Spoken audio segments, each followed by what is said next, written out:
Motoring 2012 on TSN is brought to you by Michelin, a better way forward. This week we're in the state of Oregon. As you can see, a beautiful place to visit.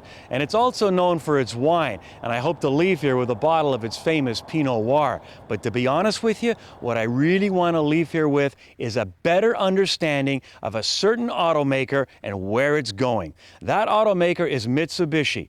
Makes good cars, but hey, it's not at the top of everyone's list. Now they tell me the success in this business, the secret to success is product, and more product. Well, Mitsubishi is shrinking. They've axed the Endeavor, the Eclipse, the Spider, the Galant could be next, which leaves them with the Lancer and the Outlander. So here we are in Oregon to meet some more product by Mitsubishi. But are you ready for this? It's an electric car. Who is buying electric cars? So this week, we're going to try and find out Mitsubishi's motivation and also check out the i-Miev.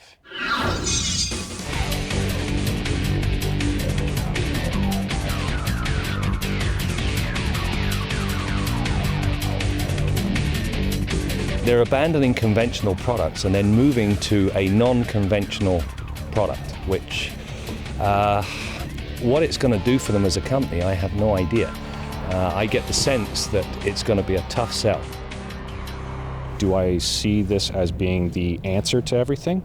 No, but I see it as an alternative to people that are tech savvy, but they want to try and do their part to lower emissions. It's uncharted territory. We honestly don't know how big the market's going to be, but it's the wave of the future. It's where we're going as a company, but we're still staying Mitsubishi. It's still fun to drive. This is the first fully electric vehicle for Mitsubishi Motors in North America. It's basically the first step into alternative propulsion vehicles that Mitsubishi is developing. So this is merely just one foot in the door, and we'll be developing future product as well. Basically, there's three methods of recharging the battery pack in the vehicle. You can use your traditional 120-volt household outlet, just your standard outlet. You could plug the vehicle into that. The other option is to go with a 240-volt outlet, which everybody's got 240 in their house already with their clothes dryer or maybe with their stove, and that will allow you to charge the vehicle in a much shorter time frame. And this is where we see most people charging the vehicle. It will allow you to do your commute every day, and then when you come home in the evening, you just merely plug the vehicle in, and by the next morning you're ready to go. Range anxiety is still very much a real issue. And until they overcome the range anxiety issue, people that are going to buy electric cars are going to be far and few between. It is going to be a limited market. I mean, realistically, it's urban commuter. You're not going to drive to the national park in this thing until you get the infrastructure going. So there'll be select people. You'll get the people who really need it. Could be the second car, third car in their fleet, but they'll probably have another car as well. You know, I don't care what kind of fuel is being used to propel our vehicles of the future. You gotta have some infrastructure. Remember natural gas? You couldn't find a place to fill up, and that same challenge faces electric. However, they're doing their part here in Portland, Oregon. It's called Electric Avenue. Some electric companies have got together to set up a block of plug-ins. Now you have to pay for the parking, but the electricity is free. Well, not really, because I'm paying for it. In fact, we're all paying for it. The vehicle is actually rear-wheel drive. The motor is actually 66 horsepower, 145 pound-feet of torque, which is substantial for a small electric motor. And the other really nice thing about electric motors are they develop all their torque at zero. So as soon as you step on the throttle, you're getting 100% of that torque. Most cars come with key fobs these days, and the Miev is no different. But this one, well, it has a different function. This is a connection between you and your car. You're in your house, the car's in the driveway or in the garage, and you can set the time of the charge to begin and for how long. You can also monitor that charge. You can also set the temperature of the interior cabin. And the reason is quite simple. Most of the stress on the battery comes from either the motor or the HVAC system. This way, by the time you're ready to drive the car, the temperature is just perfect, less stress on the battery, and you'll get more out of that charge. It's a strange move. I think they're brave for doing it, but you know, sometimes bravery is also mistaken for being foolhardy, and I think they're foolhardy in this instance. Is this going to be a commuter car that people are facing a commute of like 100 plus kilometers a day? No, it's not the answer to that. But for people that can afford to have a second car that they can use to run about in the city, I think it's a great vehicle. A word from the boss, drive right and you'll never go wrong. More later on Kenzie's Corner.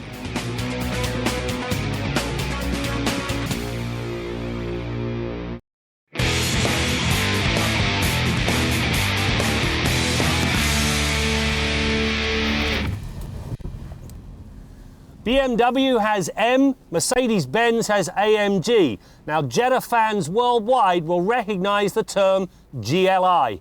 That's on this edition of Test Drive.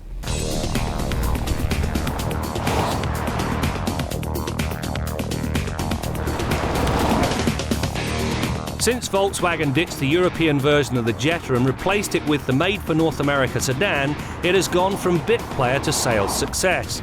The quibble, at least from those of us who enjoyed the European flavour of the previous car, was that the bigger sedan brought less enthusiastic handling and an antiquated base engine that did little to arouse one's senses. That all changes with the GLI. It is to Jetta what GTI is to Golf. One of the biggest differences to this Jetta GLI, engine aside, is found in the suspension. The twist beam that you find in the regular Jetta, it's gone. In its place, a new multi-link rear suspension. They've also lowered the ride height by 15 millimeters. The net result makes a massive difference to the manner in which this car handles without impacting ride quality whatsoever. It makes a big, big difference. Through the pylons, the GLI remained flat and hunkered down, and the steering featured a crisp turn-in and very good feedback. There's also much less tendency for the back end to chatter out of line when swooping through a fast corner with broken pavement at the midpoint because of the new rear multi-link suspenders. Indeed, it takes a lot to get the GLI to misbehave, especially when it's wearing the optional 225 40R18 tyres. Now, the latter's effect is such, the upgrade should be considered mandatory. This Jetta has an unusual anomaly. There is no on-off switch for the traction control or the electronic stability control. Now, it's the traction control that concerns me. Under normal circumstances, if you've got two wheels in snow, they begin to spin, the traction control system applies the front brakes to both wheels, and it shuts down the engine. The problem with that, you're not going anywhere. That's where the on-off switch comes in. You turn the system off, it allows wheel spin, hopefully you get the car rocking, and away you go. Now this thing, Volkswagen says that the system is smart enough to recognize that very situation. I hope so, but in the meantime, only time and snow will tell. And so to the GLI's powertrain.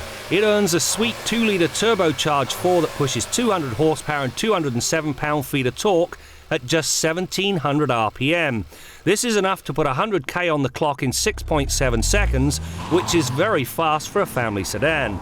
The power is put to pavement through the front wheels and either a 6-speed manual transmission or 6-speed DSG, meaning it's a twin-clutch automated manual.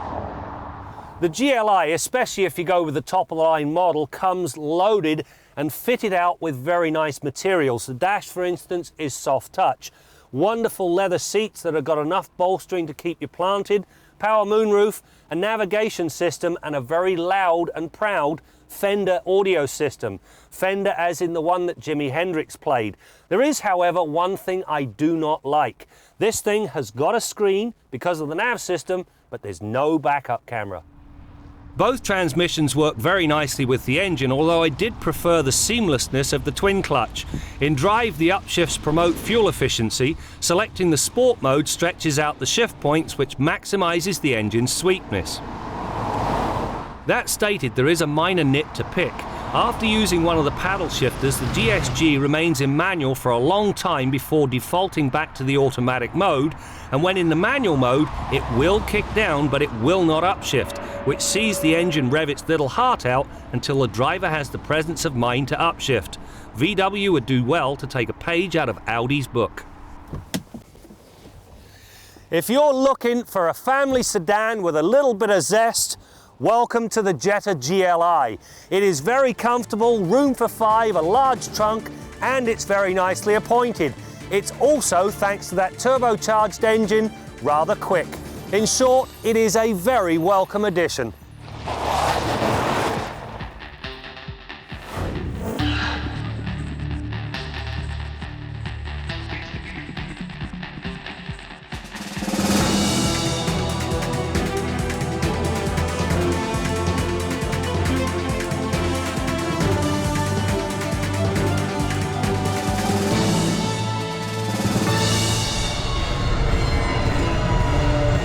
Ladies and gentlemen, I introduce to you the 2013 groundbreaking Dodge Dart.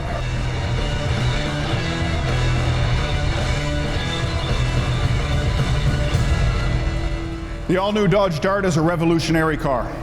It has the look, the style, and the features to set it apart from anything else in the class.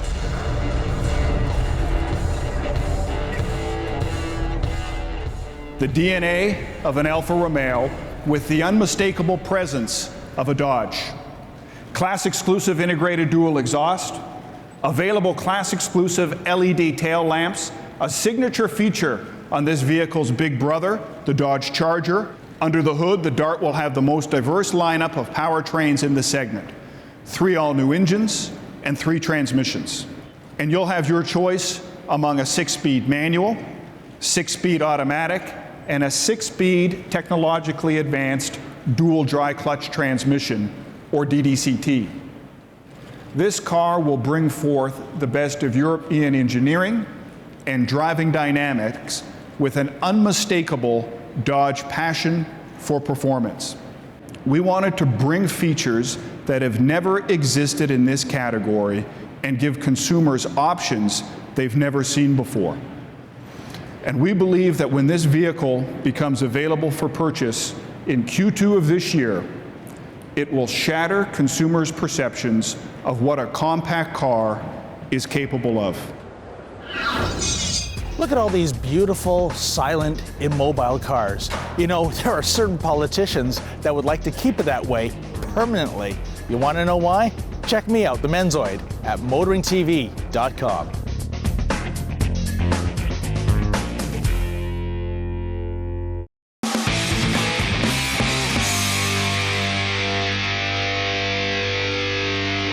The fact is, this is a turning point for our company. This is more than just a new vehicle. It's really a shift in our brand, showing the world that we can produce not only fun-to-drive, sport-oriented cars, but also maintain high fuel efficiency standards. Now, needless to say, this is not your average vehicle launch. I mean, with journalists from all over Canada here, the last thing that Mitsubishi wanted was someone to run out of gas. I mean, electricity. So what they've done is they brought along a truck. And like the car, this truck could very well be a look into the far distant future. And the only thing missing on this truck is the logo of the CAA. It's a dual-purpose vehicle. It can either tow a vehicle, tow an electric car back if it's in need of repairs, but its first purpose is to bring the charging station to the car owner. So if someone gets stranded on the side of the highway, you just bring the recharging truck back to the car. 20 minutes later, you've got a full load of electricity that allows you to get on your way. The car is the master and the charger is the slave. So essentially the car will regulate the electricity's input based on the battery's capacity. So what this does is it prevents overheating of the battery pack, and it's a way for the car to protect itself. I'm a big car fan, car guy just as you. I drive diesels, I love fuel economy, and I've always known, you know what, EV is going to be the way to go for specific types of customers. You still like the sound of a good diesel, don't you? Come on. Yes, I do. Our motoring tip of the week concerns checking and replacing tail light bulbs in a modern vehicle. Now, we're all aware when we've got a headlight burned out, it's very visual, but in the back of the car, out of sight, out of mind is the rule of thumb. On this vehicle, it's pretty obvious, just 2 screws removed to get the lamp assembly out. But if you're in any doubt, consult your owner's manual because they usually give you a good diagram of how these lamp assemblies come out. Once the lamp assembly's out, depressing that tab and a quick turn gets the bulb out. To get the bulb out of the bulb holder, it's just a straight pull and a straight push to re-engage it. On older cars, you used to twist the bulb out. On newer cars, straight out, straight back in. Now, it's important to wear leather gloves because that thin glass bulb can shatter and give you a really bad cut. So make sure you've got some gloves on. Look up the part number for the bulb in your owner's manual, or sometimes you can get the part number right off the bulb. And if you're looking for a quick way to quickly test your brake light operation on your vehicle, a little prop, sometimes a snow brush will do, wedged between the seat and the brake pedal, will allow you to come around to the back of the vehicle and check those brake lights. On this particular vehicle, our third brake light is burned out.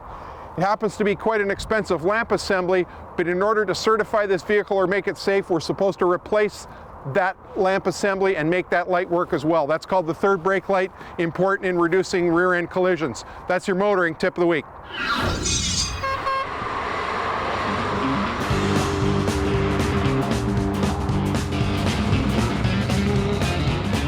This is called the Lindsay to Brighton run, and it is something that I imagined based on the London to Brighton run in England, and that is certainly the iconic run for vintage British cars. So it's just a fun fall run rally tour. We had 33 cars out this year, and most of them British. 19 of the cars were British. Triumphs, MGs, Jaguars, that sort of thing. Austin Healey Sprite, Minis. And then we had Corvette Stingray, 3 Camaros, including the one you were driving. There was a 32 Ford open wheel hot rod. Yeah, some really great cars. Today I'm taking part in the Lindsay to Brighton run. Each entrant is given a detailed map of the route just before their starting time, and the idea behind it as well to go out and enjoy some of Ontario's finest roads, whilst also trying to get there as quickly as possible. And I'm already a bit late for my starting time, so I think I'm going to need all 312 horses to catch up. First time. We came to join friends who told us all about it and said what a great time they had in previous years, so we didn't want to miss out. We got lost a few times, but that's part of the adventure. So it was really good, a lot of good times. Scenery is great, you know, this time of the year, and you got the nice weather, you know, and of course you got the fellowship too. That makes a big difference. It's just a beautiful set of roads that we were able to put together down here in Northumberland County, and of course the restaurant here on the bay, and it just makes it a really enjoyable time that you can bring your wife along. I mean, they may all be motorheads, but they get to share a bit with their wife on this run. I'm Russ Bond, and this is the 60-second test drive.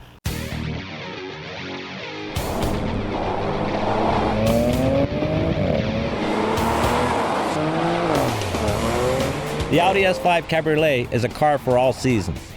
It has a conventional soft top that goes down at the push of a button, but what I really like about it is a separate button that puts all 4 windows down at once. With the top up, it's as quiet as any sedan. Pet peeve, Audi, where's my flat bottom steering wheel? Under the hood, there's a 3-liter turbocharged V6, and that's made it to a 7-speed S-tronic dual-clutch transmission. For the winter, there's a legendary Audi Quattro all-wheel drive system that can handle the worst of Canadian winters. And the S5 has 333 horsepower, and I'm here to tell you that is good every day of the year. For the 60-second test drive, I'm Russ Bond.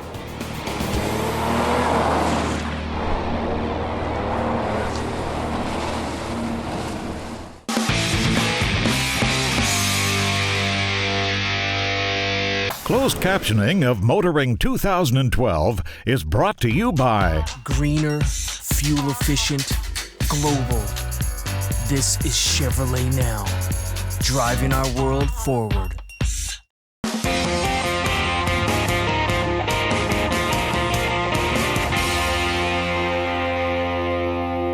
Now, the boys were a little upset this morning that I didn't show up with a motoring shirt. Hey, I had other things to do. Besides, there were 3 race drivers sponsored by Hugo Boss. World champion Lewis Hamilton, world champion Jenson Button, and me in Targa, Newfoundland. Now they each got, I don't know, $10 million. I got a free shirt, so I'm gonna wear it. But that's not what I really want to talk about today. I was reminded of an old topic of mine the other day, driving on a major freeway in downtown Toronto, 3 lanes in each direction, and in the leftmost lane was a driving instructor.